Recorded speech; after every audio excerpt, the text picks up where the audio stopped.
Olá, mentes incríveis, eu sou o Sidney Campos. Fala, incríveis, eu sou o Richelle Emerick. E esse é o Incrivelmente Podcast. E hoje nós temos a honra e o prazer de receber aqui o meu amigo César. Mais conhecido como Cezinha, César Rodrigues da Silva, né não, Cezinha? Isso aí. Ele tem 44 anos e é bancário. Isso aí. Além de outras coisas que a gente vai falar também, né? Tem alguns segredos aí. Cezinha, seja muito bem-vindo ao Incrivelmente Podcast. Obrigado. E como a gente já te apresentou, agora é sua vez. Conta pra gente aí uma historinha da sua vida, de onde veio, pra onde vai. Primeiro é o nome, né? Zezinha. Boa noite, pessoal. Feliz de estar aqui com vocês, amigos de infância. A gente tem muita história junto aí. Eu nunca participei de um programa assim, mas acho bacana a iniciativa de vocês aqui no Lajinho. A gente sempre fala isso. O Richelle sempre foi um cara, visão que eu tenho do Richelle, sempre foi, eu brinco com a minha esposa e falo, a Renata, a irmã dele, é uma irmã pra mim, né? Crescida na casa dele lá. E a gente sempre via, quando eu falo o Richelle foi da minha idade, eu achava que o Richelle era mais velho do que eu, que a gente, menino na escola, olhava pro Richelle como um cara sempre à frente do tempo. Sempre à frente do tempo, cara. Sempre mais maluco que os outros. Sempre mais Só conheço, sou mais velho há alguns meses, tá? Hoje eu me assustei. Mas já é aposentado, tá falando aí, velho. Então, sou lagiense, né? Nasci em Manhuaçu, mas meu pai me trouxe pra cá, a gente tinha uns 4, 5 anos de idade, e fomos morar lá no São Domingos, Córrego São Domingos. E aí, a infância bem pobre, meu pai foi um dos caras que calçou metade da lajinha, que foi ele, fez o calçamento de paralelepípedo. Essa eu não sabia. De pedra? Sim. É mesmo? Tanto que na 8ª série eu fiz aquelas feiras de ciência que tinha no colégio, doutora Damagé dos Santos, todo ano a gente ganhava. Eu fiz uma vez sobre formiga, colônia de formiga, como é que funciona a sociedade formiga. Fiz uma vez sobre aracnídeos, tanto que meu apelido... Eu lembro que você tinha uma aranha lá no aquário. Ele é Julieta, 18 anos. Fiquei famoso aqui na Lajinha por causa disso. Ela existe ainda, não? Existe num vidro e tá conservada, né? Mas já faleceu. Faleceu, deve ter uns 10 anos. A idosa viveu comigo 18 anos. 18 anos. Que isso, cara. Cheguei na casa do cidadão. Eu lembro da aranha. O vidro meio aberto. Eu falei, ai, cadê a aranha? Mas ela era boa assim. Mas uma aranha normal vive quantos anos? A média de vida é de 20 a 25 anos na natureza. Sim. Até menos por causa dos predadores. E em cativeiro ela não tinha predador, né? Então ela viveu bem. Você tá na média. Você teve infância bacana, né, cara? Assim, muito. Brincou bastante, jogou bola. Cara, isso aí se a gente entrar... com a cabeça do dedão. Se a gente entrar pra falar disso, a gente começou, a primeira piadinha que a gente fez aqui foi que somos da década de 80. Sim, 80 década e 90. Raiz, né, cara? A molecada raiz. A gente não sabia se comunicar por telefone. Exatamente. A gente só tá aqui porque a gente sobreviveu.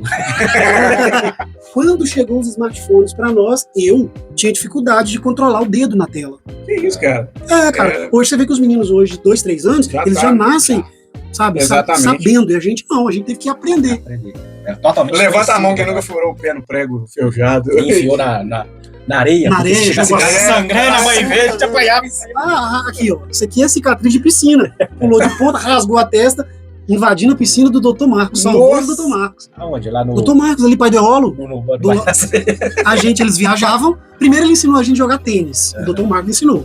A gente, pobre, só sabia jogar futebol no portão da casa dele. Aquilo tava incomodando. Falou assim, vem pra cá, vou ensinar vocês a jogar tênis. Aí fui eu, Silvano, Hélio, Silas. Galera, turma. Silas velho da Boca Café. Aí ele ensinou a gente a jogar tênis, beleza. Aí dava final de semana, ali da igreja nossa, pro quintal deles era um murinho só. Aí ele permitia a gente jogar bola. Pode jogar bola, pode jogar tênis aí, mas numa 10 a gente não podia ver aquela piscina cheia sem pular, né? Deu a mão, puxa o braço. Aí pulei, cara, rachei a testa naquela piscina, aí a mãe do Hélio jogou açúcar, igual a gente falou. Então com a cicatriz aí ficou pra história. Mas o legal, cara, assim, você até falou da igreja aí, já a gente se conheceu na igreja, né, cara? Ali foi tava até analisando isso aí no caminho pra casa hoje, depois do trabalho. A igreja era uma família, né, cara?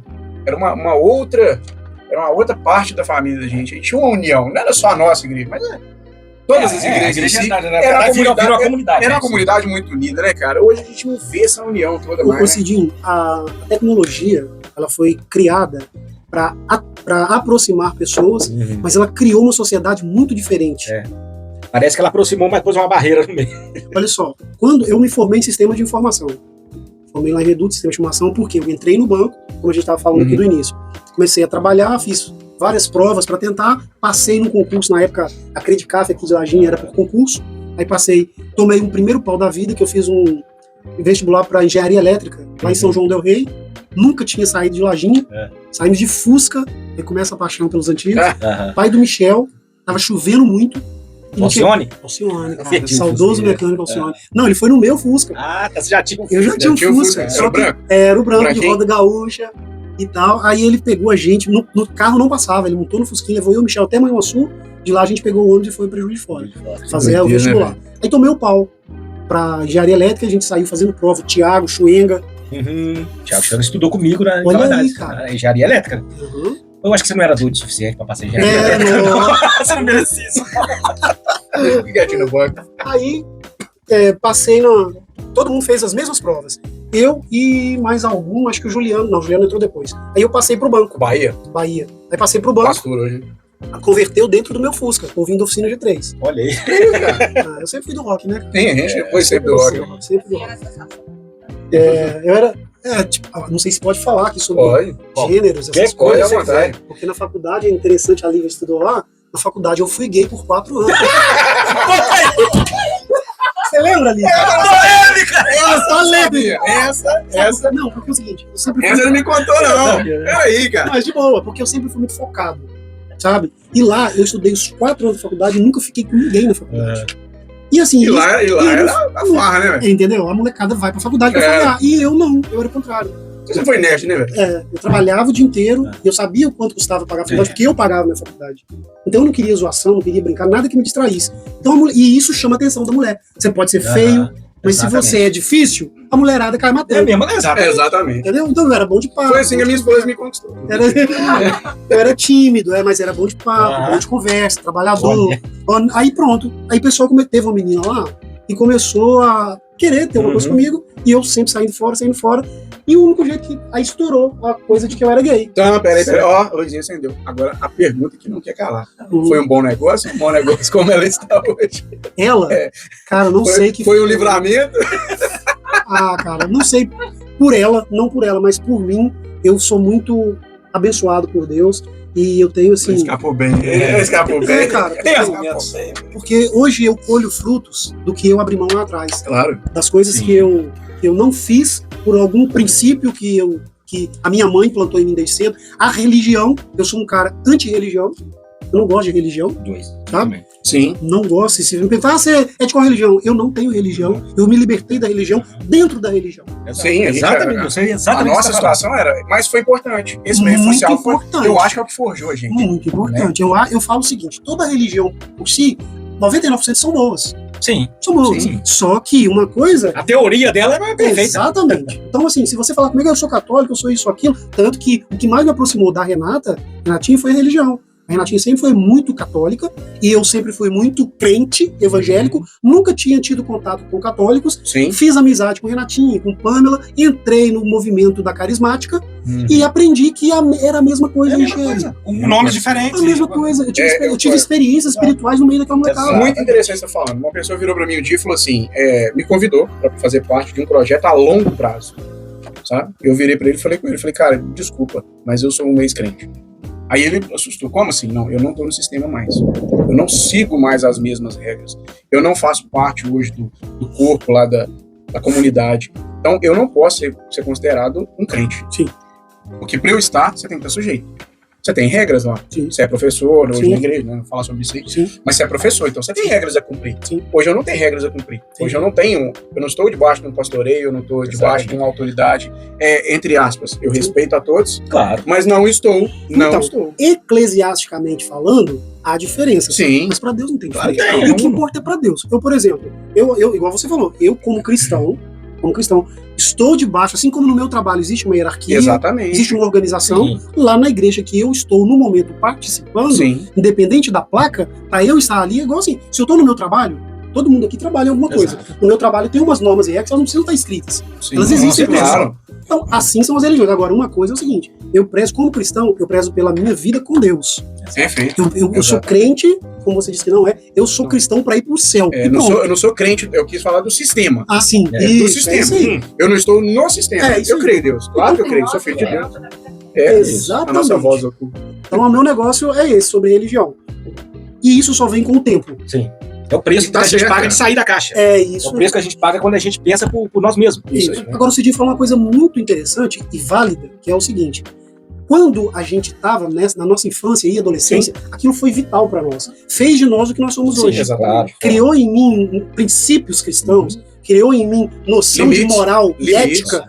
É necessário. Isso é necessário para um ser humano. Uma criança, um adolescente também não tem esse discernimento. Não, eu falo Você isso consegue pensar. Exato. Eu falo isso hoje. O convívio social cristão, evangélico, igreja, ele é extremamente essencial dentro da sociedade de hoje, cara. O problema é a forma como ele está sendo feito hoje.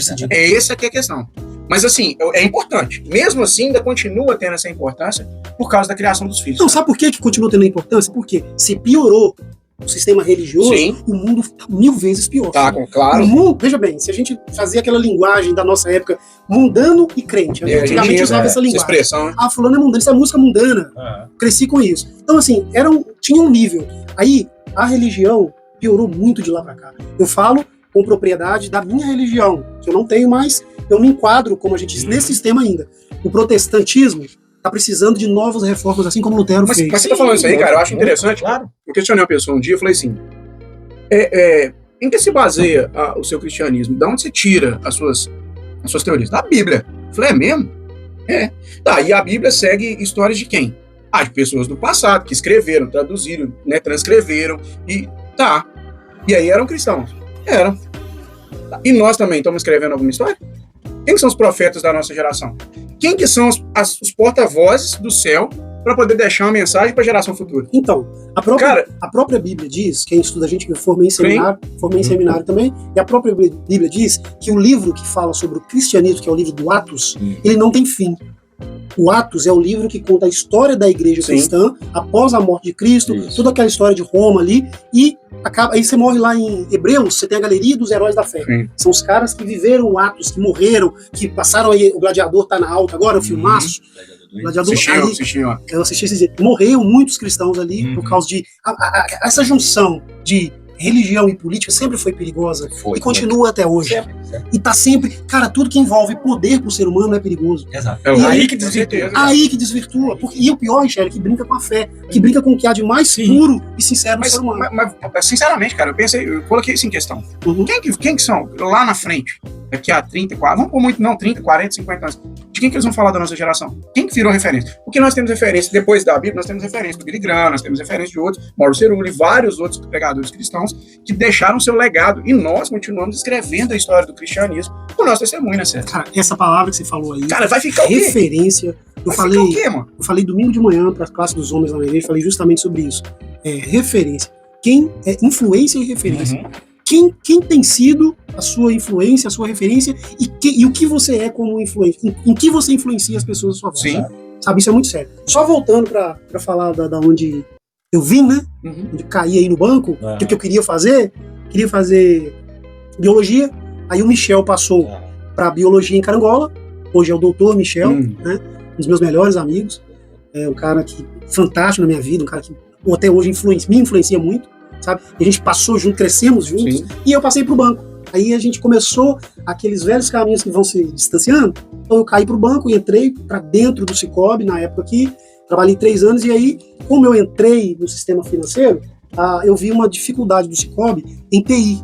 E aí eu pensei, vou fazer sistema de informação, porque tudo que dava de problema no sistema do banco, tinha que esperar vir gente de Belo Horizonte para resolver. Oportunidade também. Falei, opa, é aí que eu vou entrar. Eu fazia esse intermédio. Você entrou como caixa? Que eles eu fiz tudo dentro do banco. Né? Passei por então você pegou a transação da tecnologia ali. Isso. Daquele princípio, onde começou a digitalizar tudo. Eu peguei um pouco do banco antigo, onde você depositava na fichinha. Isso aí. O cartão de crédito era naquela maquininha desgraçada. O cheque para compensar 236 dias, que demorava para compensar o cheque, porque a gente tinha que olhar na conta do cara, se tinha saldo. No outro dia o sistema, você tinha que informar para o sistema que você debitou o cheque, entrou um depósito, então era bem arcaico. Falei, eu vou fazer esse link aí. Quando eu ligar para Belo Horizonte, eu já sei o que eu tô falando. Aí entrei no Cicobi, entrei na faculdade, FADLeste, em Reduto, fazendo sistema de informação. Mas aí, com 2 anos, o Cicobi me mandou embora. Eu já estava com 3 anos de banco. Aí, primeira demissão, primeira experiência negativa profissional. profissional. Aquela historinha que você contou pra nós, né? O parceiro lá, como é que é? Conta aí. É isso aí que eu acabei de encontrar ali agora na inauguração da Cressol.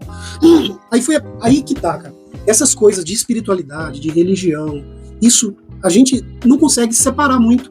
Porque a vida da gente é uma Faz só. parte da vida, né? A minha vida é uma só. Mas eu, como. Aí o que o Michel falou, tem ele como profissional, tem ele como pessoa, como amigo, tem ele como.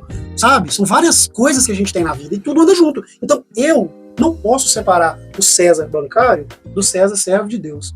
Que tem uma fé, que tem um ministério, que tem um chamado e tem uma responsabilidade com esse chamado. Não tem como separar. A gente brinca e tudo. Eu falo que eu tenho liberdade com vocês de falar que eu hoje não tenho religião, porque eu tenho liberdade com vocês. Tenho até medo de quem tá ouvindo. Você não pode falar isso pra qualquer um.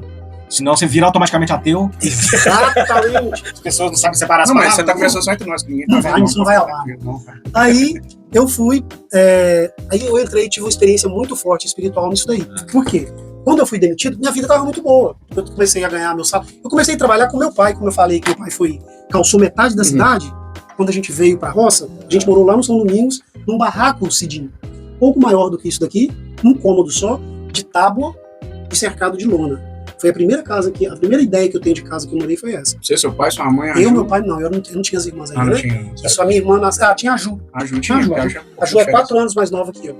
E aí eu lembro que eu descia lá da onde a gente morava, na pedreira. Meu pai antes, ele só tirava o paralelepípedo. Ele era um peão. Ele quebrava, ele chegava... Ele era o peão que ia na pedra grande, furava o fogo na pedra. Tanto que minha feira de ciência, eu fiz uma feira de ciência sobre isso. Como que você extraía a pedra, como o paralelepípedo chega aqui na rua.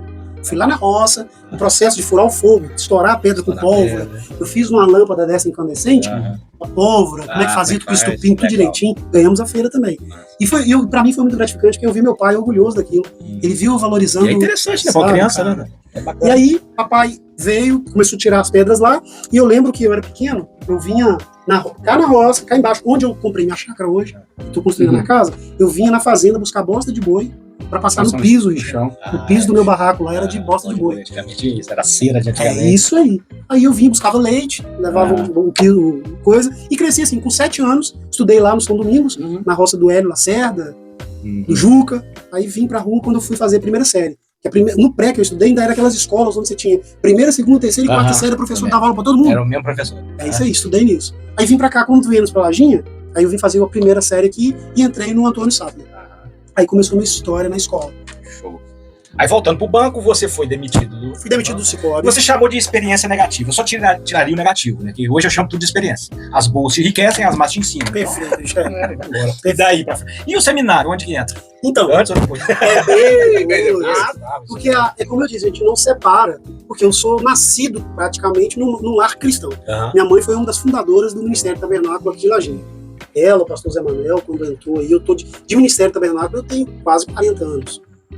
Então, aí, quando eu fui mandado embora do Cicobi, e eu já fazia faculdade, aí que por isso pra mim foi negativo, porque meu pai não tinha condição de pagar minha faculdade. Dá aquele baque na hora, né? Primeira coisa, cara, como que eu vou estudar agora sem o meu trabalho?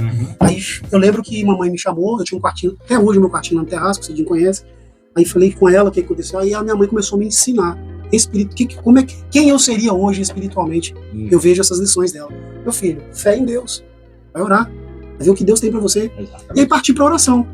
Com 15 dias, Michele, eu dentro de casa, fui pra monte, a gente tinha muito isso, nossa religião, tinha muito isso de ir pra monte, subi esses montes tudo aqui pra orar. E pastor Zé Manuel, no terraço da casa dele aqui, um dia me chamou, estava dentro desses 15 dias, me chamou na casa dele, me ajoelhei, ele orou pra mim e falou assim: olha, Deus vai te dar uma resposta hoje, mas você precisa aprender a caminhar por fé. E aí, cara, com um pouquinho de tempo, cheguei em casa, o telefone do meu quarto toca, o gerente do Banco do Brasil me ligando, ficou sabendo que eu estava desempregado, perguntando se eu queria começar a trabalhar lá. Com 15 dias que eu saí do Cicobi, eu já estava ganhando mais do que eu ganhava no Cicobi. Aonde que você falou? Banco do Brasil. No Banco do Brasil, você chegou a O Banco do Brasil tinha uns contratos temporários por empresas terceirizadas. Como eu já estava na área de tecnologia, aí eles me contrataram para prestar serviço de implantação daqueles internet banking do Banco do Brasil. Aí eu viajei Prata, essas regiões aqui, fazendo esse serviço de instalação e também prestando atendimento aos clientes empresários da cidade. Aí fiquei 6 meses, renovou o contrato com mais 6 meses, e aí entra a história que você falou do cara que eu acabei de encontrar em Brandé. Mas eu sempre gostei do cooperativismo. E eu tinha feito vários contatos. Aí alguém da Crediminas, que era a central de Belo Horizonte, ligou para a Manhuaçu, a Credilive Manhuaçu estava crescendo, falou: olha, tem um cara de Lajinha que está sem serviço, foi mandado embora e a gente não sabe por quê. Seria uma ótima oportunidade de contratação aí, Flávio. Aí o Flávio me ligou, ele ainda estava com o contrato do Banco do Brasil, aí falei: olha, vou fazer a entrevista. Chegou lá e me perguntou: César, por que você saiu? Eu não saí, saíram comigo. e você gostaria de voltar? Aí eu falei, olha, ainda estou trabalhando no Banco do Brasil, mas gostaria de voltar para o Cicobi. Aí ele me contratou, e isso eu já estava ganhando bem, tocando minha faculdade, só que o contrato terminaria com 2 vezes, não renova mais. Aí entrei de novo no Cicobi, do zero, comecei como estagiário de novo. Eu já estava... eu comecei como estagiário, fui, aí fui caixa de novo, tesouraria de novo, até chegar na gerência. Quando eu estava quase chegando na gerência, um amigo que foi comigo do Cicobi entrou no Bradesco, aí ele foi com o gerente do Bradesco lá no meu caixa, no Coqueiro, em Manhuaçu, como se fosse ser atendido por mim. Aí eu atendi eles de boa, quando saíram me ligou, falou, César, esse cara que eu te apresentei aí foi o gerente do Bradesco, ele gostou do seu atendimento e ele quer que você faça uma prova. Aí eu fui à noite, fiz a prova meia-noite, na casa dele. Que isso, cara? Aí passei, no outro dia ele me ligou e falou, você passou, eu quero você aqui segunda-feira. Eu falei, olha, eu não vou. Foi o período mais negro da minha vida, quando eu entrei no Cicobi no Sul, que o Cidinho sabe, foi o período que eu perdi minha mãe. É isso aí que eu ia perguntar pra você. Minha mãe teve um derrame, ela já estava no Banco do Brasil, ela teve o primeiro. E a sua mãe foi nova, né? Mamãe morreu com 41 anos. Nossa. Ela teve o primeiro derrame com 38, eu estava no Banco do Brasil, 39, estava na prata no dia, e no primeiro derrame ela ficou com um lado paralisado, mas aí ela fez fisioterapia e voltou ao normal. Mas isso você era bem novo, então? Eu tinha 24, 25, 26. Foi um choque, cara. Foi um baque geral. Aí por isso que é o que a gente está falando, que as pessoas a gente encontra durante a vida, a gente não sabe como que vão dar voltas. E aí o Flávio, que foi esse cara que me contratou no Cicobi, eu lembro que eu ia abrir o caixa às vezes, no Reduto, Manhuaçu, trabalhei com caixa, e eles sabiam da minha situação. Minha mãe estava 70% do cérebro morto, ela estava vegetando em cima de uma cama, lá em Carangola, a gente teve que montar uma casa em Carangola, então ficava eu e meu pai trabalhando durante a semana, na sexta-feira a gente ia para Carangola e ficava do lado dela, sábado e domingo, fazendo curativos. E eu lembro que a minha mãe, ela apodreceu, deu aquelas caras, aquelas feridas de dano, né? Ela teve que amputar o calcanhar. E eu me lembro de um dia que eu fiz um curativo no calcanhar dela, que eu enfiei o dedo com pomada dentro do osso, e eu tinha que ficar forte, porque meu pai não tinha estrutura, minhas irmãs não tinham estrutura. Seu pai acho que foi o que mais, assim, fisicamente sofreu, né, cara? A minha avó e a minha tia vieram do Nordeste, minha família é toda do Nordeste, vieram de lá para cuidar da minha mãe, ficaram aqui, me ajudaram, se não fosse elas, nem sei o que seria. E aí eu fiz esse curativo e eu sentia a carne, o fedor de podre da carne da minha mãe. Aquilo, eu sou um homem antes do que eu passei com minha mãe e outro depois. Essa experiência. E aí que entra a base, a questão da fé. Por quê? A minha mãe era o meu pilar de fé. Tudo que acontecia na minha vida dentro da igreja era tudo por a minha mãe. É aquilo que a gente falou sobre a gente ser obrigado a fazer as coisas. A gente não ia para a igreja muitas vezes porque queria. Não. A gente queria porque os pais obrigavam. Só que pela misericórdia de Deus e pela graça, nós encontramos prazer e alegria ali dentro. Alguma coisa nos atraiu. No meu caso, decidir foi a música. A música atraiu a gente dentro da igreja, assim como eu falei ontem na igreja, que, infelizmente, o que a música nos influenciou tantos outros, como Elvis Presley, Aretha Franklin, grandes músicos do meio secular, começaram aonde? Dentro da igreja. Agora eu te pergunto, o que está acontecendo hoje? As igrejas estão pegando as influências de fora. De fora. Antes era de fora para dentro, de dentro para fora. Agora aí eu volto ao que o Cidinho perguntou. Que tipo de influência a gente está criando como cristão para o futuro? Estão tomando a influência dos outros. Estão sendo influenciados pelo mundo. Você fica ao contrário, né? Que a qualidade da música caiu. Não. E daí a igreja presa pela a crítica direta, então a gente quiser cancelar, cancela. Sertanejo hoje é um funk disfarçado. Né? Porque nem o nome é nem o nome deve ser sertanejo. Eu não sei se eu parei no tempo, mas outro dia eu tava tirando... eu tô careta, velho. Eu tava tirando as músicas pra cantar e eu só consigo tirar coisa antiga. Não consigo. Não dá, cara. Eu não consigo vir pro worship e pegar uma música de worship pra fazer. Não rola. Aí eu falei com meus filhos, caramba, para e escuta uma música gravada em 90, em 80, 90. Vê que doideira, que qualidade. Você tá salvando um pouquinho ainda, que salva um pouco ainda. Thales Roberto voltou agora a gravar as raízes. Feliz Soares. Fernandinho tá gravando as músicas bacanas agora também. Tudo dentro da Bíblia. E tudo dos antigos. Tudo dos antigos. Tá sempre alimentando do passado. Não tem, a referência tem que ser essa. Não tem outra, referência. Não existe nada novo. E aí, aí o Cicobi foi, quando eu passei na prova, eu cheguei pro Flávio e falei, Flávio, eu conversei com ele agora, me emocionei ali em Durandé agora. Ele estava lá e hoje ele é um dos diretores da Cressol, no Manhuaçu. Aí eu de longe tô vendo ele, quando eu tive a oportunidade, eu cheguei pra ele e falei, cara, você sempre foi um exemplo de profissional pra mim. Ele se emocionou, e aí eu comecei a falar, você lembra o que você fez na época que eu perdi minha mãe? Eu chegava pra trabalhar, eles mandavam abrir o caixa, falavam, César, não autentica não. Eles me pegavam o carro do banco, eu pegava o carro, ia pra Carangola, eles me deixavam ficar o dia inteiro, um dia de semana, do lado da minha mãe.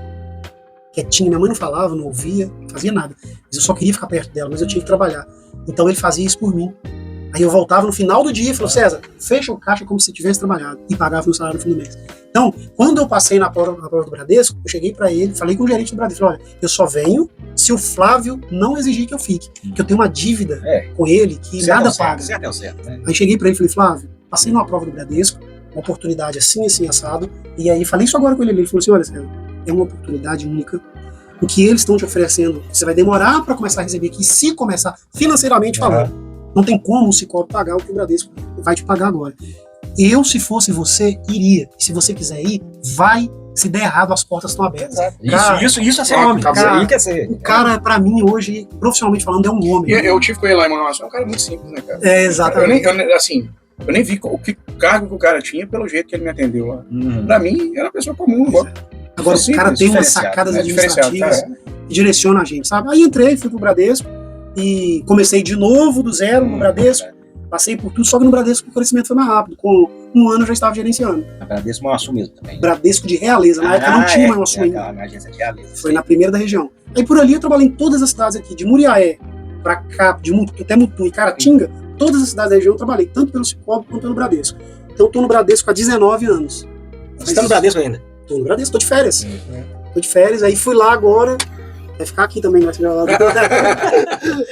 Aí revi grandes amigos. Foi no Cressol só comer, fala. Fui comer, fomos ibéricos. Tô de férias e tô terminando. Aí, o meu sonho, consegui comprar uma chácara perto de onde eu carregava bosta de boi pra botar no chão. É mesmo? Aonde que é? Pelo São Domingos. Legal. Comprei minha chácara, voltei às raízes. É que a gente fala, sempre voltar às raízes. Sempre volta, né? É o ciclo. Então, em dezembro, eu quero terminar minha casa e quero fazer minha próxima mudança profissional. Quero mudar pra dentro da minha casa. Se eu continuar lá em Santa Bárbara, eu venho, minha esposa já tá morando. Você tá morando naturalmente em Santa Bárbara? Não, eu assumi Santa Bárbara em novembro. Mas o cigano, né? Atualmente eu tô em Divino. Foi a última agência que eu trabalhei, que fechou. Aí eu fui pra Carangola.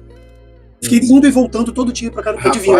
E com esses internet bank agora tá fechando, a lojinha fechou. É o digital. É o movimento change que chama nos bancos. Que tá... eles estão encarteirando os clientes, clientes contas físicas, pequenos clientes, classiques, está sendo encarteirado no digital e você não vai ter mais uma agência física e nem um gerente para tratar direto com você. Os gerentes eles vão tratar, mas eles vão até o negócio. Entendi. Na pausa aqui. Então, mas você estava falando dos bancos, né? Como é que está funcionando agora? Como é que vai ser essa transição agora para essa, vamos chamar de quê? Aumenta a tecnologia, revolução tecnológica. Pode ser revolução tecnológica. Então, na verdade, para nós que a gente fala na rede, que são as agências, nem na rede a gente está sabendo muito bem como lidar. A rede de agência, quando chega as decisões de fechar a agência, de demissão, a gente fica até meio surpreso. Por quê? Tem fechado agências com resultados positivos. É isso que a gente não consegue entender. Sim. Porque a gente, primariamente, pensa que vai fechar a agência porque não está dando resultado. Mas não é isso. Ou porque o banco está reduzindo, o lucro do banco caiu. Não caiu. Se você pegar aí o fechamento dos grandes bancos, continuam, entendeu? Então, assim, é um movimento que chama Change, que ele vai acontecer até 2026, onde os grandes bancos do Brasil, inclusive Banco do Brasil, Itaú, Caixa Econômica, Bradesco e Santander, eles estão digitalizando muito as coisas. A inteligência artificial está tomando muito serviço que a gente fazia antes, está sendo feito de forma digital. Você vê que um aplicativo hoje, o Bradesco é pioneiro na questão de tecnologia.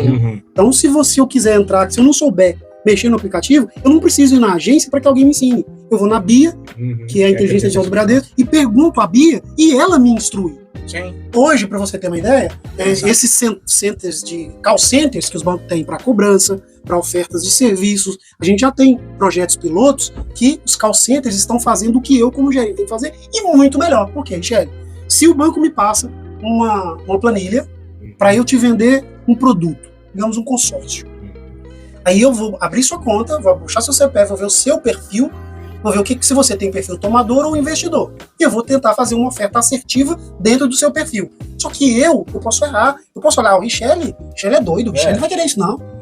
Então eu tenho ainda o poder de escolha. E esse poder de escolha muitas vezes faz com que eu faça mal feito. É aquilo que a gente falou, né? Aquele julgamentozinho. É isso aí. A máquina não, a máquina é fria. Cara. A máquina é cálculo. O banco vai mandar para ela como é que fala? Vai mandar para ela um programa para ela fazer, ela vai executar perfeitamente.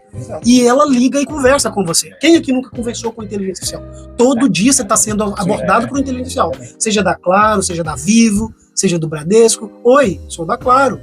Senhor Richard, sabe Tá ficando cada vez mais natural, hein? Daqui a pouco cada vez mais natural. Já tem, Shelly. Eu fiquei sabendo que no prédio Rosa lá do Bradesco, na Matriz de Osasco, tem uma que ela é assustadora. Você não sabe se você está falando com a pessoa ou com uma inteligência artificial. Que isso, cara? É muito à frente do nosso tempo. O Bradesco começou com a biometria, primeiro era digital. Hoje no Bradesco é biometria. Qual a diferença da digital para a diferença da digital para a biometria? É que se você trabalha com cimento e reloço digital, você não vai fazer nada. A biometria não. Ela, você bota o pulso, ela vai ler sua corrente sanguínea, pressão arterial. Porque se eu cortar o seu polegar, eu vou lá e consigo fazer um saque. Se eu cortar a mão, não, porque os vasos vão parar de circulação. Agora, o Bradesco já está investindo em retina, leitura reticular. Já tem máquinas em alguns pontos, pilotos, que você já só chega e olha, igual o iPhone. Você olha, ela já faz o reconhecimento facial e lê sua retina. Então, assim, os bancos... você lembra quando... Na época da Primeira e Segunda Guerra Mundial, Guerra Fria, o combustível que fazia a tecnologia andar não era a questão bélica. Você vê que as maiores invenções não foi? O satélite, o Sputnik, quando foi, era tudo com visão bélica. Tudo para guerra. Hoje é o financeiro. Exato. O que move o mundo hoje são as ideias financeiras. Por que tá esse negócio de coach? Todo mundo quer saber investir. Todo mundo quer ganhar dinheiro. Todo mundo precisa entender de Bitcoin, precisa entender de Drex. Podemos dizer, então, que da agora para frente, quem não estudar sobre finanças vai se tornar totalmente obsoleto. Vai ficar perdido o tempo. Na verdade, fica para trás, sempre ficou, né?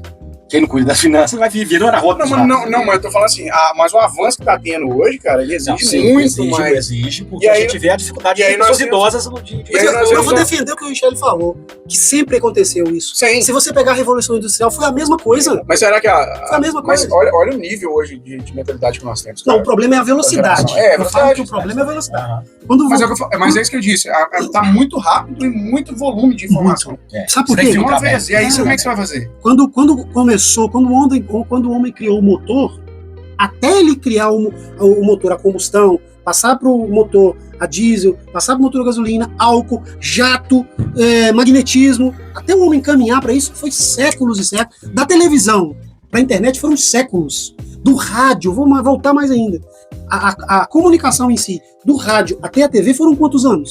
Agora me fala, de você pegar um aparelho, um telemóvel, e falar com uma pessoa de onde você estiver, e de lá pra cá, como que estourou? Hoje você tem tudo. Hoje você tem um banco aqui, você tem uma ferramenta de engenheiro. Sua documentação, tudo tá aí, o documento do seu carro, sua história de vida. Não faz quase nada assim, celular. Então é muito rápido. Eu vi alguém falando, e me assustou, e hoje eu vejo que é uma realidade, que eu lembro quando eu morava na roça, que a gente começou a ter contato com televisão, com energia elétrica. Não era coisa muito comum lá na roça. A gente vivia um meio muito escuro. Sim. A gente tinha o prazer de olhar pro céu e ver a estrela. Hoje na rua, que nós ainda estamos na roça, lá ainda é uma roça. Sim, Mas quando você viaja pro São Paulo, o Richard é um cara que viaja muito, tem mais contato com outras culturas do que a gente, isso é muito válido. Mas assim, hoje, se a gente parar para pensar no quanto que mudou as coisas do telefone celular para cá, a gente se perde. A gente não consegue acompanhar. Não consegue, não. Tanto que gera até as doenças, né? Como lá, o Fear of Missing Out, né? A síndrome de você tá perdendo alguma coisa. Caraca! Tem coisa que eu não tô sabendo. Todo mundo acha hoje que todo mundo tem que saber de tudo, né? E não é assim. Aí vem o mal do século também, né? A gente conversava sobre as criptomoedas, né? As moedas digitais agora, que vão ser as moedas do século, né? Daqui a pouco nós não temos nota mais, né? Nós não temos... Tive um bate-papo aqui com a Luciene, né? No vídeo passado, Luciene da contabilidade de executa, e a gente tava falando sobre isso, cara. Hoje nós temos o quê, César? Salvo engano, média de 30% da moeda corrente é papel, físico. O restante é todo digital, né, cara? Sim. E aí eu entrei no outro assunto com ela. Ainda tem os créditos e os débitos. Uhum. Como é que vai ficar isso, cara? Rapaz, é difícil a gente saber. Porque caminha tão rápido. A caixa de Pandora? Que da noite pro dia pode mudar tudo. Então, antes você conseguia prever as coisas. Hoje você não consegue mais. Não tem previsão financeira. Principalmente uma criptomoeda que não é baseada em nada. Não tem lastro. Não tem lastro. Qualquer hora uma grande empresa pode comprar e derrubar o preço. Pode vender, enfim. Eu lembro, cara, como eu comecei no sistema bancário há 25 anos atrás, quando a gente falava pro cara que imagina, pro empresário, pro lojista, pro vendedor de venda, que ele ia tentar vender uma maquininha de cartão para ele, era muito difícil, porque o cara ainda fazia notinha em papel de padaria. Então, pra gente pensar que seria possível eu ir na vendinha do Zé e comprar 1 quilo de carne sem levar dinheiro, isso demorou muito tempo para acontecer, sabe? E hoje não. Hoje, já tá, isso que você falou aí, já tem comércio, isso é uma realidade. Tem lugares que não aceitam dinheiro físico. Sim, já ouvi falar, tem. Vai comprar um carro 0 km de 180 mil igual e leva. antigamente uma maleta. Eu não lembro aonde, cara, alguém falando que o cara foi pagar e aí ele não tinha o Pix, ele teve que pagar com criptomoeda. Olha isso. E aí o restaurante, ele perguntou, chamou o garçom, vocês aceitam criptomoeda? Aceitamos. Caraca. Pagou em criptomoeda o almoço. Esse é o futuro, cara. Não, e não é assim, almoço de 1.000, 2.000, 3.000, não, ele pagou um almoço, 200 conto ali com a família, pagou ele com criptomoeda, cara. Esse é o futuro. Falar de financeiro hoje, de o que vai ser amanhã, é complicado. Que isso, cara. É meio que assustador. É muito assustador. E eu que tô lá dentro. E que é o meu ganha-pão. E não adianta correr contra a tecnologia. Não adianta. A gente já viu o que dá. Se barrar alguma coisa, não adianta. A gente brinca. A gente vê o Uber aí com os taxistas. Brinca com o colega que a Revolução Industrial nunca parou. Como é que bloqueia a tecnologia? Uma matéria que a gente estudou lá, a Revolução Industrial, nunca parou, né? Ela nunca para. Exatamente. Mas vamos lá. Vamos falar um pouquinho aqui, ô César. Pode deixar esse assunto de lado, que é os hobbies, né? O hobby seu é top demais da conta, que é os carros antigos, né, cara? Carro antigo. Conta pra nós como é que surgiu da onde veio esse desejo aí, esse amor, essa paixão? Como é que chama isso aí? Eu acho que, falando de música, faz parte da sua vida. Eu sempre gostei de coisas, de tudo que é antigo. Tanto na arquitetura, quanto no automobilismo.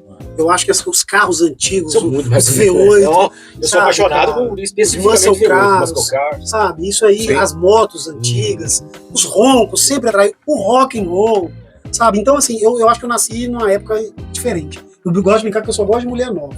Que a minha é muito mais nova do que eu. Mas agora, carro, eu tive carros novos, mas é indescritível o prazer que eu tenho de entrar no meu Fusca e viajar nele. Eu não consigo. Hoje você tem o Fusca, o Chevette? Eu tenho o Fusca, o Chevette, uma Vespa italiana e o mais novo é o Golf, que é 2002. O Sapão. Né? O Sapão. Famoso Sapão. Famoso Sapão. Nós temos história no Sapão. Tem história. É isso aí. Então, assim, começou porque o primeiro carro que eu me lembro que eu dirigi foi um Fusca. Eu acho que como 80% dos brasileiros aprenderam a dirigir no Fusca. E papai teve um Fusca e o primeiro carro que eu consegui trabalhar e papai comprou um Fusca no Nordeste. A gente passava férias lá, trouxemos em cima do caminhão do meu pai, eu vim dentro do Fusca. Chegou aqui, falei, papai, eu vou reformar esse carro. Aí eu reformei o carro e fiquei com o Fusca pra mim. Foi aquele Fusca que a gente fez acampamentos. É o mesmo Fusca até hoje. Que eu carreguei o Oficina G3 dentro do Fusca. Você lembra? Aqui, foi, quando a gente trouxe o Oficina G3 aqui, a época era do prefeito Ilmar, a nossa igreja estava muito envolvida com isso. Então a gente falava os artistas que queria trazer. A gente trouxe Catedral, Oficina G3. Catedral, lembro. Catedral, você até tive uma decepção com eles. Mas, como falando em decepção, mas o Oficina, cara, os caras muito simples. Aí eles ficaram no hotel, o antigo Galeria Hotel, e queriam vir no Parque Exposição, aqui em cima, pra passar o som. Mas a van deles era grande. Falaram, tem um carro pequeno pra gente ir, não tinha Uber, como você falou. Aí eu falei com o Juninho, do Oficina, ele falou, cara, eu tô de carro ali. O Digá, que teve aqui semana passada, né? A gente era fã de carteirinha, tava com camisa. Tinha camisa, faixa, bandana. Ela falou, eu tô de carro ali, se vocês quiserem ir comigo, dá pra levar uns 4. Aí quando eles desceram, que tava com o Fusquinho na porta, os caras ficaram uma alegria danada, cara. Porque os caras já eram de cidade grande. Aí entrou o Duca, entrou o PG, e o Jean, os 3, e o Valtão. Entrou tudo dentro do meu Fusca. Tinha fita cassete ainda, eles abriram a fita cassete, e as fitas cassetes da nossa época, a gente desenhava igual você via nos discos, né? Sim. E a minha tava lá, aquele monte, Fruto Sagrado, Resgate, Rebanhão, Oficina G3, aí eles olharam, ele mexia naquilo, foi muito divertido, cara. Massa, mas tem história, né? E onde parar esse Fusca? Cara, esse Fusca, sabendo que acho que tá na roça, não sei se lá no Penha do Coco, afora. Não sei nem se você não buscou ele aí. Se souber onde ele tá, eu vou atrás. Aí pronto, e a gente vai ficando velho, meu hobby era esporte. Cara, cheguei na casa desse cara, fui lá no quarto dele, eu tinha acabado de passar por uma reforma no quarto dele. Ele colocou o piso laminado. Cheguei lá, a mesa do quadro do cara, uma roda Aro 17, que na época, 18, né? Jogo de roda. E na época que a roda custava mais que o carro. E ele tinha lá um jogo de roda com tampo de vidro. Não, eu fiz uma pedra de mármore, peguei as 4 rodas, coloquei elas assim, botei iluminação de LED, assim, jogando pras rodas e botei a televisão em cima. Ficou massa. Ficou legal, ficou legal demais. Aí pronto, e carro antigo, cara, é bom porque passa o tempo e a gente não vê. A gente precisa de uma válvula de escape. Meu trabalho é muito estressante dia inteiro mexendo com pessoas, com o problema das pessoas. E, cara, quando dá final de semana que eu enfio debaixo do Chevette, esse final de semana tinha 30 dias que eu ligava o Chevette, a última vez que saí com ele foi no encontro lá em São Pedro do Avaí. Fui de boa, liguei o carro, acelerei, gostosinho, fui. Aí chega em casa, você passa uma cerinha, põe na capa e guarda. Aí ficou 30 dias que eu fui transferido para Santa Bárbara, eu vou ligar o carro hoje. Michele, liguei o carro, bati, dava aquela velha história. Tem faísca, tem gasolina, mas não pega. Mano. Aí vai procurar. Aí fica conformado. Fiquei o dia inteiro debaixo do carro e descobri que tinha o fio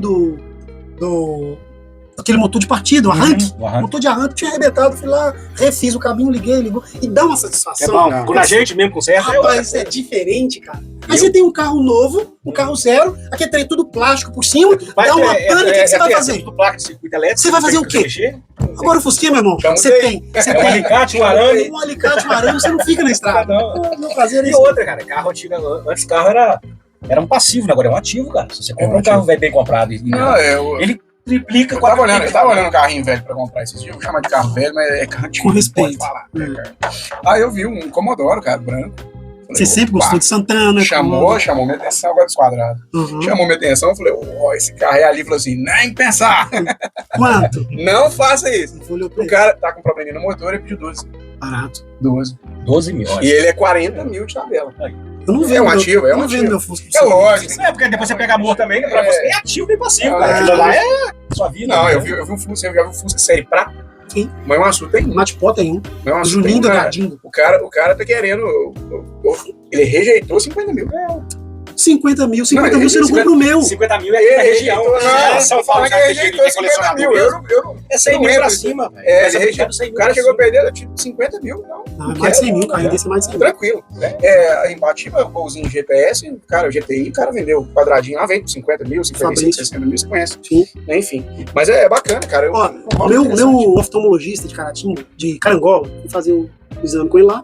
Aí cheguei um dia e parei de carro de Fusca na porta dele. Aí pronto, foi assunto para mais de metro. Não, que eu gosto demais. César, tem um Fusca aqui na Igreja Católica de Carangola. Eu desde que sou criança eu vejo esse Fusca lá. E eu acho que eu consigo comprar. Falei, aí, me manda foto. Falei, César, vou tentar conversar com o padre, porque disse que esse Fusca tá no inventário da igreja. Mas a minha irmã é advogada da igreja e ela consegue um jeito de tirar. Eu falei, vai lá e vê o preço. Aí ele foi. O padre pediu. Ele me mandou foto do Fusca, Fusca 64. Todo original, com 19 mil quilômetros rodados. Isso, zero. O Fusca tinha plástico nos bancos, cara, debaixo do banco, aqueles plásticos de fábrica. Você levantava o banco, antigamente na fábrica eles marcavam com giz. Tinha o giz escrito no banco do carro. Todos os botões do Fusca original. Aí eu falei com ele, o doutor Fábio, esse Fusca vale mais de 100 mil. Ele falou, você tá doido? Fusca de 100 mil? Eu falei, oferece pra... Quanto que ele vai te pedir? Aí disse que ele pediu 70 mil. Eu falei, pode pagar. Falei, não pago. Aí vai conversa, vem. Ele deu uma pesquisada no mercado de carros, criou coragem, comprou um Fusca de 70 mil. A mulher dele não deixou ele dormir em casa. Ele tinha uma Evoque daquela, de 800 mil carro dele. Mas ele que a primeira volta que ele deu com a mulher dele no Fusca, conquistou a mulher dele. Porque ele anda no carro dele de 800 mil, ninguém olha. Quando ele passa no Fusca para a cidade. O Fusca dele é sensacional. Aí ele vai emplacar o carro, vem uma turma de São Paulo, pra fazer a placa preta do carro, que não tinha placa. Não tinha? Não, cara, o carro nunca foi vendido. Caralho, era zero mesmo. A mulher era devota. Nem a placa é amarela? Era. A mulher, ela não tinha filhos, a dona do carro. E doou o carro quando morreu pra Igreja Católica. E ficou na Igreja Católica. Tinha um funcionário que ia lá só funcionar o Fusca, não andava. Aí eu falei, compra o carro. Quando comprou, no dia que tava emplacando, aí ele me ligou, tava no banco trabalhando, e me ligou, César, você tava certo. Por quê, doutor Fábio? Tô emplacando o carro aqui. Primeiro dia que eu tô emplacando o carro, o cara acabou de me ligar falando que era pra botar o carro no guincho, que ele pagava 250 reais. Eu tô te falando, é só saber pra quem vende. Mano, se a Volkswagen descobrir aquele Fusca, ela vem buscar ele aqui. Aí ele fez uma galeria lá no centro de Carangola, ele tem várias salas de aluguel, ele fica dentro da sala de aluguel só de vidro. Aí então, não vendeu. Não vende. É o que você falou, é um ativo. O cara sabe fazer dinheiro. Então o cara comprou 70 mil, achou que era loucura. No outro dia ele injetou 250 mil no carro. Mas ele anda nele. De vez em quando. Tá no grupo, faz parte do grupo de carro antigo. Cara, pra mim tudo tem que usar. Carro parado, a gente costuma. Você falou do meu Santana. Meu Santana foi um sonho de projeto. Sim. Ele era em 1990, era o segundo dono, foi só de um senhor. O senhor faleceu e foi uma história também. Foi uma história. Ele se aposentou e queria comprar um caminhão. A mulher dele falou assim: só deixa e dirige o caminhão se você comprar um carro novo. Ele transferiu o carro pro sobrinho dele, que tinha uma loja de carro, guarda pra mim, comprou o caminhão na Volkswagen e um Gol. Segunda viagem que ele fez de caminhão, ele faleceu. Caramba! Aí o sobrinho dele guardou esse carro durante 2 anos. Aí ele pegou e chamou a tia e falou, tia, é o seguinte, esse carro é da senhora. Ela falou assim, não quero. Ele tá no nome do seu tio? Eu falei, não, eu cheguei a transferir pro meu nome que meu tio pediu. Mas esse carro, eu só ligo ele aqui, meus funcionários andam nele aqui, funciona ele, mas ele tá guardado aqui. Eu falei, então vende. Aqui em Santana eu paguei R$7.500. Então, e o mais fantástico, tinha história. Aí, o mais fantástico no mundo do antigo mobilismo são as histórias. É muita história. É o que não dá para você comparar um carro novo com o antigo por isso. Qualquer carro antigo tem história. Qualquer Fusca de 30 eu costumo dizer que eu até brinco, fazem carro sem arranhão e homem sem cicatriz, não tem história, né, mano? Então, a gente tem que ter história para contar. Mas bacana. No meio disso tudo, César, a gente não pode fugir de um assunto aqui, que é a sua saúde, né, cara? Que é a probleminha que você teve aí com a fibrose. Conta pra nós aí, quando começou isso aí, quando que foi que... Bom, aí não é um probleminha, é algo muito sério. Sim. Probleminha entre aspas. Chama fibrose cística. Ela é uma doença rara, faz parte do grupo de doenças raras. Rara, grave e não tem cura.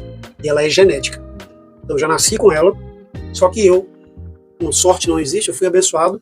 E no meu caso, ela veio num grau mais leve. Sim. E ela começou a ter sintomas mais graves. Eu já era adulto. Então eu já tinha desenvolvido o meu aparelho respiratório. Mas na infância você sentia essa... Não, eu tive... Então agora eu vou contar meu testemunho, já que a gente vai entrar. Sim, claro. Não tem como eu desvincular meu testemunho espiritual, religioso, seja lá o que for, da minha vida de cristão, da fibrose. Porque é o seguinte, a fibrose, há 10 anos atrás, se você tinha fibrose cística, você estava com um atestado de óbito assinado. Sim. Porque ela matava até os 20 anos de idade.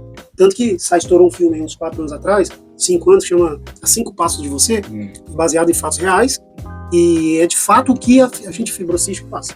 Só que a doença é muito pouco divulgada, tanto que quando eu fui diagnosticado, eu fui pro Google, saber o que era fibrose, e me ferrei. Falei, tô morto, morava sozinho, com o diagnóstico de fibrose, porque eu fiquei tratando 10 anos errado. Eu entrava no Cicobi, eu comecei a ter problemas respiratórios. Muita gripe, da gripe ia pneumonia muito rápido. Quer dizer, você passou a infância todinha bem de e a adolescência tranquilo. Normal. Eu tive um problema na infância, que hoje a gente sabe que foi, da fibrose. É o seguinte, a fibrose ela ataca todo o meu sistema excretor. Por isso que eu não posso ter filhos. Tudo que é secretor. Se eu tô suando aqui, daqui a pouco, se eu olhar, o meu suor ele vira sal, cara. Porque todo o meu sistema excretor, as minhas células, elas têm dificuldade. Eu não consigo expelir o catarro. Eu retenho ele, aí dá líquido no pulmão, e aí vai dando edema pulmonar. Tem vários edemas pulmonares. Mas o problema é o seguinte, a primeira coisa que ela atacou em mim foi o fígado. Quando eu tinha 8 anos de idade, eu tinha um problema no fígado, meu fígado crescia, e ele ficava grande, e eu rolava no chão de dor. Aí minha mãe me levou pro meu pai para Belo Horizonte, fizeram vários exames de não saber, porque fibrose, hoje ela é diagnosticada no teste do pezinho. Se tiver um filho, fez o teste do pezinho, se ele tiver fibrose, vai sair no resultado. Na nossa época, não. Quando eu diagnostiquei, fiquei tratando 10 anos errado em Vitória, que eu não tinha como diagnosticar. Passaram por pneumonia, tuberculose, tudo que você achar de doença respiratória, testaram. Me testaram todos os antibióticos. Hoje eu sou resistente a antibiótico. Se eu tiver uma gripe, eu tenho que internar para tomar na veia. Que eu não respondo ao antibiótico mais. Aí, o fígado, me levaram para Belo Horizonte. Quando eles estavam, quando eu saí, o médico tinha 8 anos, 8 ou 9 anos. Aí eu lembro que minha mãe e meu pai vieram chorando, de lá aqui. Aí minha mãe chegou em casa, papai nunca foi na igreja. Mamãe falou comigo, César, você acredita que Deus pode curar? Aí eu falei, mãe, se a senhora acredita, eu acredito. Por isso que eu falo que a fé é dos nossos pais que passa para nós. Aí, então vamos fazer uma campanha? Aí fomos para nossa igreja, fizemos aquela tarde da benção, 5 quinta-feira, 7 quinta-feira. Na última, veio uma mulher, que nunca me viu. A mulher apontou lá de cima, mandou me chamar, me levou na frente, botou a mão sobre mim, fez uma oração e falou assim, olha, Deus está fazendo a cirurgia agora no seu fígado. E eu não sabia.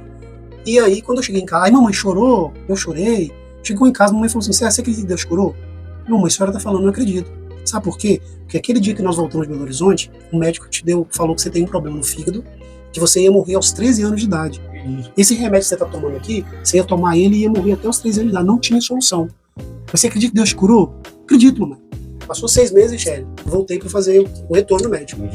Já veio um resultado diferente. O médico falou, olha, tá estranho o fígado dele. Faz o seguinte, para o remédio 6 meses que a gente vai ver. Parou o remédio, voltei 6 meses. Os médicos não entenderam nada e falaram, olha, pode parar o remédio, pode voltar com seu filho para casa, que ele não tem mais nada. Beleza. Fui crescendo, adolescência normal, parte respiratória normal, jogava muita bola. Era ruim de bola, mas jogava muito. Jogava o dia inteiro. Não, jogava o dia inteiro se deixasse. Arrancava a cabeça dos dedos. Pico da Bandeira eu subi 5 vezes, eu gostava de acampar, essas coisas e tal. Então nunca tive problema respiratório. Fui crescendo, passei pelo que eu... Ficou gravado o que a gente falou da minha mãe? Sim. Passei pelo que eu passei com minha mãe, e ali foi quando eu comecei a ter experiências espirituais. Quando eu perdi minha mãe, que ela estava em Carangola, muitas pessoas, Richard, das igrejas, como era muito conhecida no meio, ia lá, Cidinho, e orava por ela, e falava assim, olha, sua mãe é uma mulher de fé, isso que ela está passando é para a glória de Deus, sua mãe vai se levantar e vai contar o testemunho. E eu criei nisso. Eu fiquei 2 anos e meio na certeza de que minha mãe ia se levantar e que eu ia ter minha mãe dentro de casa de novo. E fiquei alimentando aquilo, cara. Mesmo dia que eu fiz o curativo no pé da minha mãe, que eu cheguei em casa, não chorei, mas quando eu cheguei na minha casa em Reduto, eu entrei dentro do meu quarto e fui deitar, meu quarto ficou 1 semana com cheiro de podre da carne da minha mãe, que eu senti no meu nariz. Eu sei que é o poder da mente, cérebro, né? No cérebro, garrafa. O dia que o médico falou assim, sua mãe morreu, eu lembro que eu sentei no hospital ali de Carangola, olhei pro céu e falei, olha, eu não quero mais falar com Deus. Pra mim isso não existe mais. Ninguém sabe disso. Eu nunca falei isso. Mas eu dentro de mim, com Deus. Só que eu sabia que se aquela decisão que eu tomei ali, de sair dos caminhos que eu aprendi com a minha mãe, aquilo ali ia definir a minha família toda. O meu pai, as minhas irmãs. Eu já tinha meu ministério de música na igreja. E o que eu fiz, Michele? É por isso que eu tô falando que a religião não faz diferença. Eu fiquei mais de 2 anos com todos os meus cargos dentro da igreja, cantando, orando, pregando no piloto automático. Sem ter intimidade com Deus. Sabe, no meu íntimo eu detestava Deus, digamos assim. Aí passou, eu crescendo desse jeito, meio revoltado. Foi a fase mais negra, eu não tive... E aí que é importante, cara, até ressaltando aí, é a terapia. Você conversar com pessoas que têm a mente. Na nossa época não tinha disso, cara. Não, mas tinha as pessoas que a gente podia conversar. Mas eu digo assim, olha a importância que é de você se abrir, de pegar a ideia do que você tá pensando aí, Richard. Não, cara, calma aí, isso aqui vai passar. Sabe? Essa hombridade do próximo com a gente. Mas a gente aprendeu a trancos e barrancos. Foi. Nossa turma, nossa geração foi a trancos e barrancos. E era 880 também, né? Se não é, então não vai ser de jeito nenhum. E aí, olha o que deu. Quando que Deus me resgatou? De novo. Aí eu fui tocando, continuei com a minha vida eclesiástica normal, mas sem experiência com Deus. Eu não ouvia mais Deus. Eu não sentia. Você tapou os ouvidos. Eu não sentia Deus quando eu cantava. Eu não sentia Deus quando eu falava dele. Aí comecei a fazer provas. Fui fazer prova. Na época podia fazer prova direto para sargento. Saí daqui, peguei com a turma. Que tinha curso superior, né? A gente estava fazendo faculdade, peguei 5 amigos lá e fomos lá para Vitória fazer a prova. Vim de Manhuaçu, passei aqui em casa, falei para papai, tô indo. Mas eu tava sentindo uma dor do lado aqui. Falei, gente, tomei um epoclero, achei que era fígado, fui pra cá, pra lá. Eu passei a noite de cócoras, doendo demais, e ninguém sabia dirigir na casa que eu fiquei. Você já tava fazendo tratamento da fibrose? Não, vou entrar aí ainda. Aí eu tava normal, era um ser humano. Eu tinha tido lembra do problema do fígado? Na infância. Cresci na juventude normal. Não tinha problema respiratório em nada. Aí, tive essa dor. Quando os meninos chegaram pra gente fazer a prova de manhã, me botaram no carro, eu já tava no Bradesco. Mamãe já tinha morrido, passei experiência com a mãe, eu já tava nesse estado aí. Me botaram no carro, quando chegou no hospital, veio um médico velho, cabelo branco, veio me consultar, falei, o que você tá sentindo? Ele falou, uma dor que eu não consegui comer, não consegui falar, nem respirar. Aí ele chegou, botou a mão assim, bateu e falou assim, que apêndice. Aí falou assim, olha, vai ter que te operar. Aí começou a fazer aquela entrevista de pré-operatório. Você já fez alguma cirurgia? Eu falei, não. Você é alérgico a ovo? Você já tomou anestesia? Eu falei, não, cara, eu só tá doendo demais, tira isso. Aí eu falei, então vamos fazer cirurgia. Vai ser uma cirurgia simples, vai ser por vídeo, fazer 3 furinhos. Que agora só 3 furinhos. Beleza. Corte de tamanho. Aí vai vendo. Aí me deitou. Quando eu acordei, eu tava aberto. Tava aberto do umbigo até embaixo. Um palmo de cirurgia. Aí, quando eu voltei no pós-operatório, ele falou, olha, César, sua cirurgia foi complicada. Quando a gente olhou pro vídeo lá, você tava com hemorragia interna. Se você chegasse 5 minutos mais tarde, a gente não conseguiria te salvar. Nossa. Mas graças a Deus foi tudo bom, passa 15 dias e volta pra tirar os pontos, que eu quero ter uma conversa com você. Mas foi causado? Apêndice tá aí só pra dar problema. Mas era o apêndice. Era o apêndice, né? Apendicite. Aí, que isso, cara? Quase morri. Aí vim embora. Quando eu voltei, foi a hora que eu tenho conversa com você. Entrei comigo pro consultório, só eu e ele. Aí que tá, e foi o resgate. Aí ele falou assim, César, eu tenho mais de 50 anos de profissão. Essas mãos aqui já operou muito, já fez muita cirurgia dessas. No seu caso foi um pouco extremo, porque você estava com hemorragia interna. E eu te perguntei se você já tinha feito cirurgia. Você falou que não, realmente você não tem marca. Tem agora que eu te cortei, te abri. Mas quando eu te abri, eu botei seu intestino todo para fora, estava todo cheio de sangue. Eu botei vários órgãos seus para fora. E quando eu botei seus órgãos para fora, eu peguei no seu fígado. Peguei no seu fígado, lavei seu fígado. E quando eu estava lavando o seu fígado, eu olhei, César, e vi cortes do seu fígado. Uma cirurgia perfeita no seu fígado. Olha só. Aí, o que está me inculcando, César, com todos esses anos de medicina, eu nunca vi alguém que fez uma cirurgia e não tem corte por fora. Quem te operou? Aí que foi o... Cara, quando ele falou... Aí bateu, aí você lembrou. Não, quando ele falou isso, eu ouvi a voz de Deus, cara. Ouvi a voz de Deus, simples, sem barulho, sem nada, falou assim, eu sempre cuidei de você. Aquilo que eu tinha parado de ouvir a voz de Deus por 2 anos, porque eu não quis, porque eu tapei. A palavra de Deus diz que ele está inclinado dos céus para ouvir.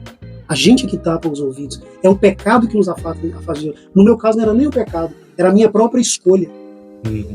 Eu tinha escolhido o meu livre-arbítrio. Aí eu ouvi Deus falando.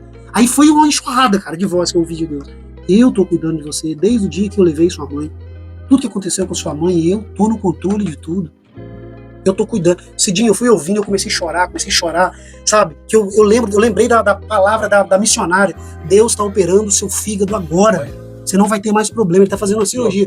Aí o médico falou assim, como que você tem uma cirurgia se você não é aberto? E olha, eu tô te dando um laudo aqui. Tô te dando um laudo aqui que você tem uma cirurgia no fígado. Sem ter sido aberto, eu tenho isso.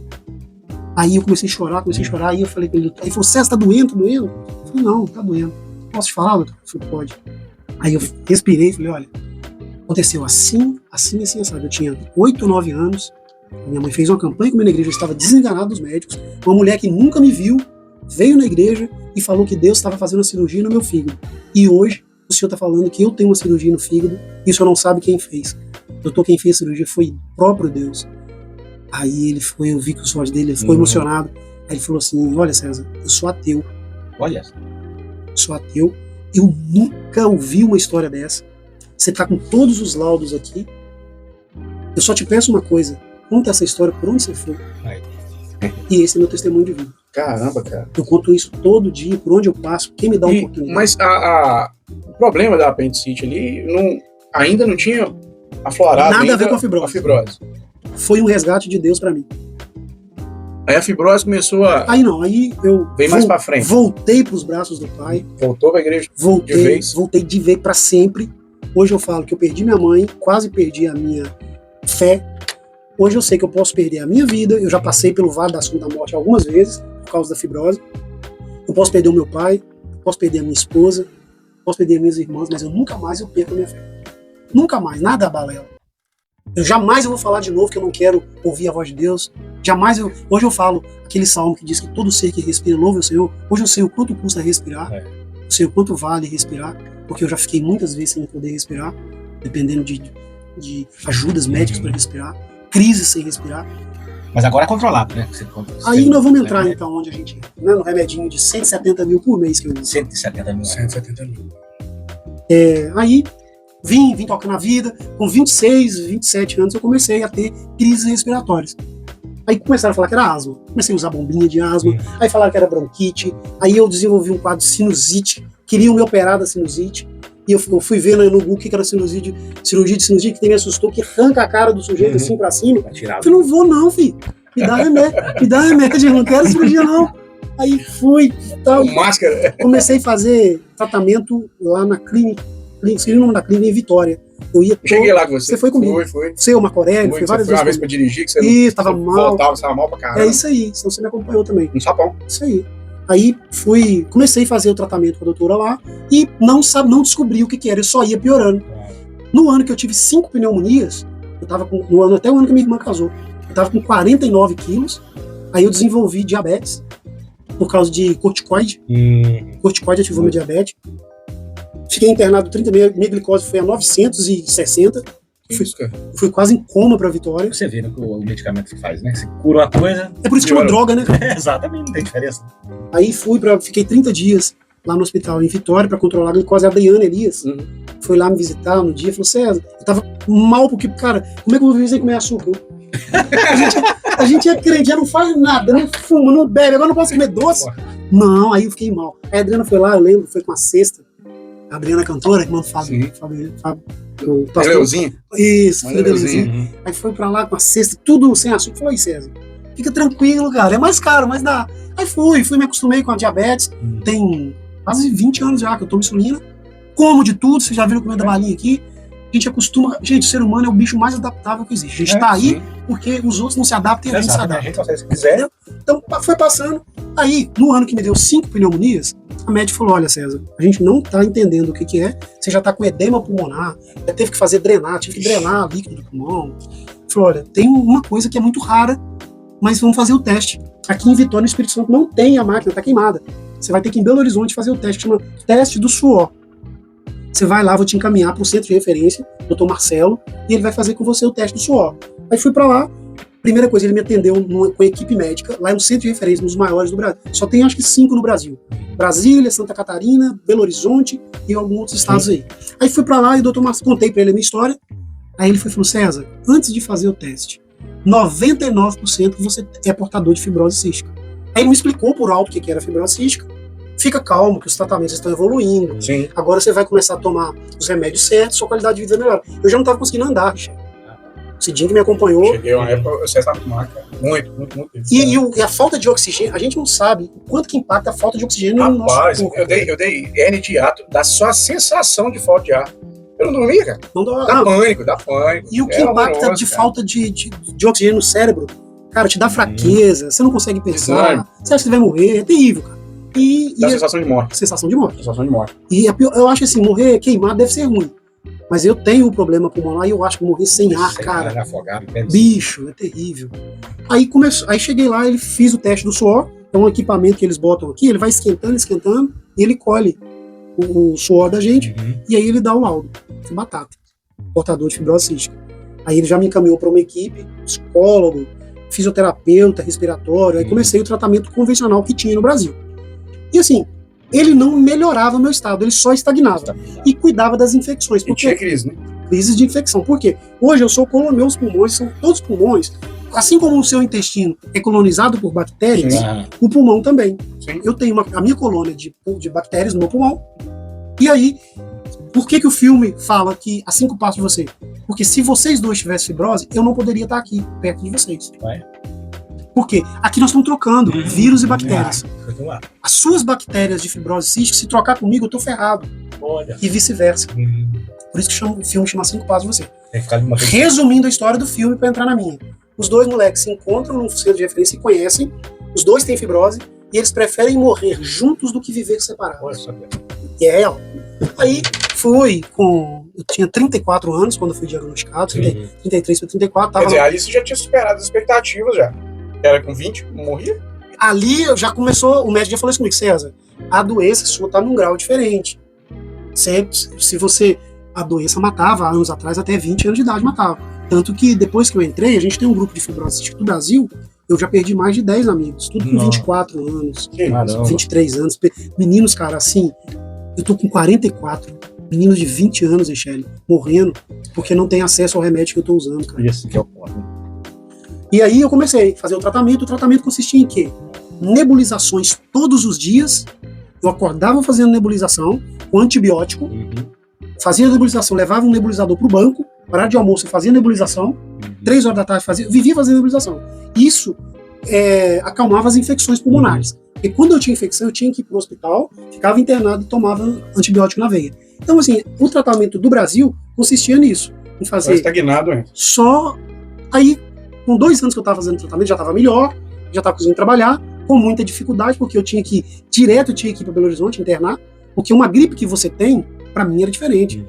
Você, quando gripa, que você assou o nariz, você escarra, tá botando para fora o vírus e para nós não sai. Para quem tem fibrose, a gente retém aquilo no pulmão. E aí eu tinha que ir para o hospital, drenar, ficar lá, tomar antibiótico e tudo mais. E aí o médico falou, César, desenvolveram no Canadá um remédio que chama Calideco.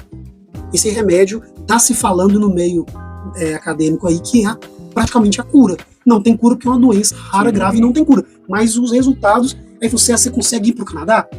Eu Falei, doutor, sem chance, eu sou pobre, não tenho condição, não conheço ninguém lá. Então, tenta brigar na justiça. Michele, eu procurei aqui na região todos os advogados que você pensar. Fui na justiça pública, fui nos fóruns, fui para todo lado, ninguém nunca tinha ouvido falar de fibrose cística. E aí, como é que primeiro eu contei a história, o que é fibrose cística, para um monte de advogado, para eles saberem o que é, para tentar entender. Aí você começa, isso que desanima, isso que cansa, você olha assim, não tem saída, porque todo mundo fala que eu já estou no tratamento que tem no Brasil. Aí, cara, um dia, o meu cunhado entrou na internet, estava procurando sobre o remédio, e pegou um telefone de uma indústria farmacêutica e ligou para saber quanto custava o remédio. A mulher foi e falou, olha, você está pensando o quê? Em comprar? Falou, porque o meu cunhado tem fibrose cística, a situação dele tá ruim, a gente quer saber quanto custa. Na época custava 330 mil a caixa do remédio. Quanto comprimido? Dava 30 dias. Ela foi, mês. ela foi e falou assim, olha, só que não dá para se comprar aqui no Brasil, é novidade, mas tem um escritório de advogados em Brasília que eles estão com alguns casos lá. Vou passar o telefone para vocês, doutor Rodrigo. Passou o telefone do meu cunhado, eu peguei e liguei pro doutor Rodrigo. Cara, o doutor Rodrigo foi um anjo que Deus mandou para mim. Aí eu contei a história para ele, falou, César, você tem os laudos aí? Tenho tudo, me manda. Eu digitalizei, mandei para ele, falei, você é portador, sua situação tá complicada, vamos entrar? Então, eu falei, doutor, eu não tenho dinheiro para pagar. Ele falou, César, eu não tô falando de dinheiro, quero te ajudar. Que isso, cara? Você vai me pagar do jeito que você puder, quando você quiser. Sem te conhecer, sem nada. Nunca o cara me foi viu. lá e... Nunca me viu. Aí ele foi, começou a entrou o processo. Aí fazia comigo me ligava todo dia, os laudos, eu ia lá em Belo Horizonte, aí fiz as perícias lá em Belo Horizonte, aí ganhamos contra o Estado. Aí o Estado já veio, mandou uma carta para ele, e na carta dizia que não iam dar o remédio, porque era muito caro, e eu já estava no tratamento mais moderno que tinha no Brasil. E não tinha provas da eficácia do remédio que estava em teste ainda, lá no Canadá. Aí mais um balde de água fria. Aí continuamos tentando. Aí falou, César, vamos fazer o seguinte, eu vou tentar conseguir uma caixa.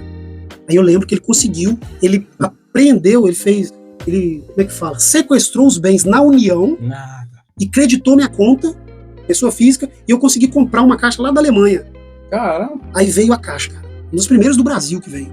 Chegou, cara, com 15 dias que eu tomei o remédio, eu fiquei sarado. Porra! Você conseguiu provar. Eu já não tava cantando, você disse, sabe que eu cantei a vida inteira na igreja. Eu já não tava cantando, nem falando mais, eu tava conseguindo. Com 15 dias eu tava sarado. Aí o médico falou, é isso que a gente precisa. Eles não queriam eficácia do remédio? Aí eu fui lá pro hospital BH, fiz os testes de espirometria, tudo de novo. Aí veio aquelas escalinhas, pessoal, aí, ó o resultado. Aí começou. Aí com 30 dias, acabou o remédio, com 15 dias eu voltei de novo a já ter infecções de novo. Aí pronto, a gente foi brigando, conseguimos outra caixa. Teve uma vez que eu consegui 6 caixas de uma vez. Passou na minha conta mais de 3 milhões. Caramba, que só isso, pra comprar cara. o remédio.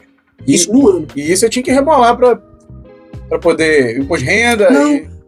Tem um código. O contador tem um código que para esse tipo, ele não entra para declaração. Entendi. Entendeu? Senão tava morto. E esse grupo seu não tem acesso ao remédio? Aí, então, o problema da fibrose é isso. O sequenciamento genético, ela tem várias mutações. Não é sempre a mesma doença. Não, então existe o Calideco, o Ivacaftor, tem vários remédios para cada mutação. Cada tipo. E foi tão Deus que esse primeiro que foi inventado, das 7 mutações que ele atende, a minha mutação está entre elas. Eu tenho a mutação que ela atende. Aí foi que meu médico ficou tudo animado, vamos para cima. Aí conseguimos o remédio, ganhei contra o Estado, ganhei contra o governo federal. Então, o governo federal, quando eu fui só provando, conseguimos registrar o remédio na Anvisa. Saiu no Jornal de Minas. Quando registrou ele na Anvisa, pessoas então agora o remédio já está vindo para o Brasil. Registrado na Anvisa hoje. Então hoje quem é portador de fibrose cística e que tem as mutações compatíveis com o remédio, já entra na fila. Não é fácil. Porque o que acontece? Mesmo eu tendo ganhado em todas as instâncias, o Ministério da Saúde, de volta e meia, fala que não tem como comprar o remédio. Falta. Aí eu estou trabalhando com uma caixa reserva. Quando a gente vê que vai faltar, o que eu tenho que fazer? Eu ligo para o meu advogado em Brasília, reabro o processo, pago particular, ele entra com toda a petição de novo e a gente faz o sequestro de bens da União, compra a caixa de forma particular. A caixa que o governo paga 120 mil, 130 mil, quando eu compro particular ela sai mais de 200 mil. Isso, cara. Mas só que mudou minha vida, cara.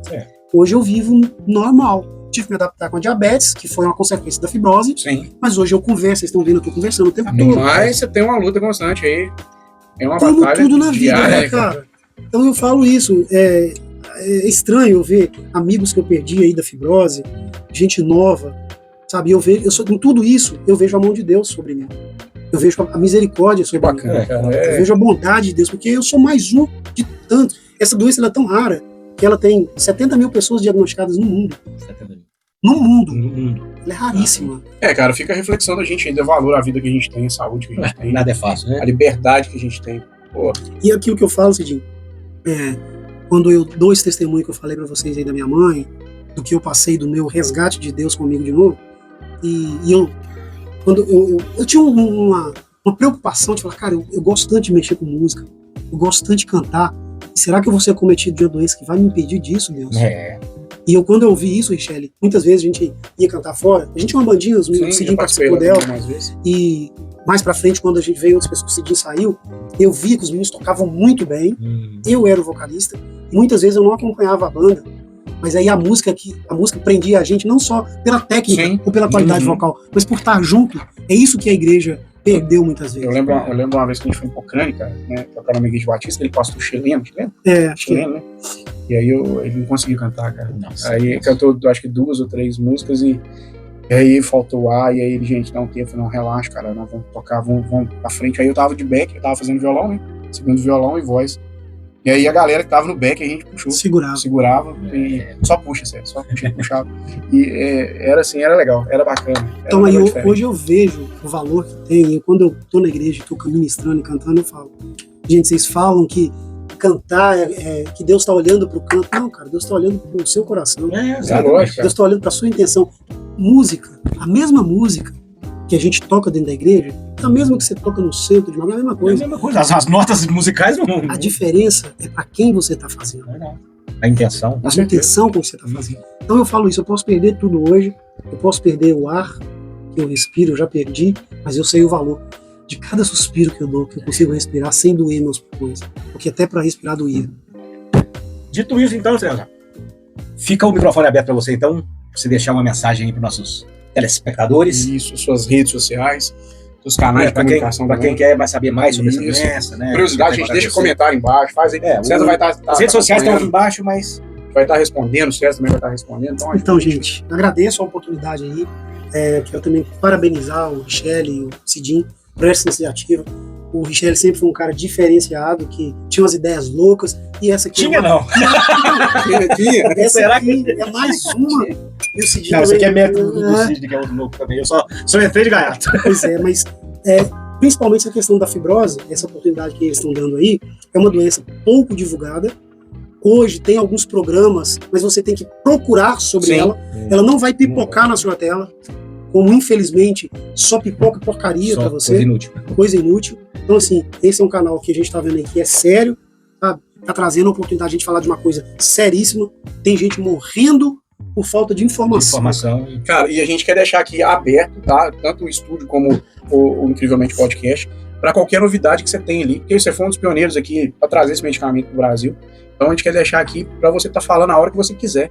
Usar nossas redes sociais, usar o estúdio, usar o Incrivelmente Podcast para estar falando sobre isso, cara. Porque a nossa maior intenção aqui é ajudar as outras pessoas a superar. Não só vendo a sua história de superação e a de outras pessoas que passaram aqui, mas também dar um direcionamento para que eles possam superar as dificuldades deles, entendeu? Então fica aqui aberto, cara. Cezinha. Muito obrigado. Te desejo muita saúde, irmão.